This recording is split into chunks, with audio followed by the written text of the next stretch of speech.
Je devais absolument vous parler de ce reportage sur un homme qui a changé la face d'Internet et je pense qu'il va changer aussi le monde du divertissement audiovisuel dans les années à venir. C'est bien évidemment Squeezie avec son reportage, son documentaire Merci Internet. On regarde un petit extrait et je vous en parle après. Yo tout le monde, c'est Squeezie. Salut tout le monde, c'est Squeezie. Qui aurait pu croire que cet ado bourré de tics deviendrait le premier youtubeur du pays? Mon petit frère, il est un peu différent de la norme, ça me fait un peu peur. J'espère qu'il va vraiment s'en sortir dans la life parce que c'était pas gagné d'avance. Bah les premiers à y avoir cru, c'est vous. Et aujourd'hui, il y a du monde. On est à Paris, la Défense Arena, avec plus de 1500 personnes.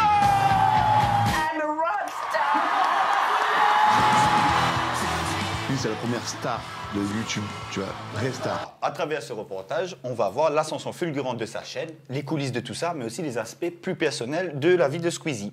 Dès le premier épisode, on voit qu'au début de sa chaîne, il y avait son papa qui a toujours cru en lui achetant du matériel, et de l'autre côté, une maman complètement dépassée qui à l'époque avait peur pour son fils parce que à ce moment-là, être youtubeur, c'était loin d'être un métier. Ça n'existait même pas.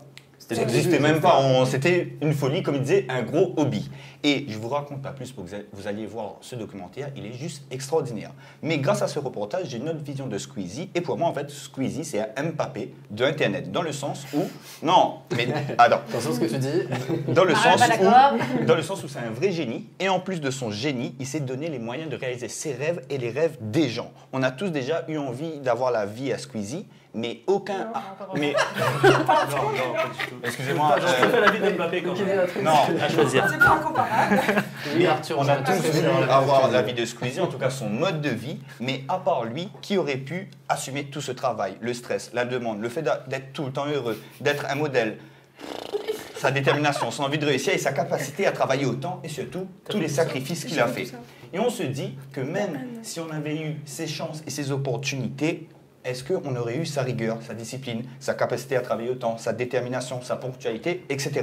Et c'est pour ça que Squeezie est Squeezie. Et j'aimerais dire beaucoup merci à Squeezie, je dirais même Monsieur Squeezie, parce que tu as fait beaucoup pour Internet, mais tu as aussi fait beaucoup pour notre génération.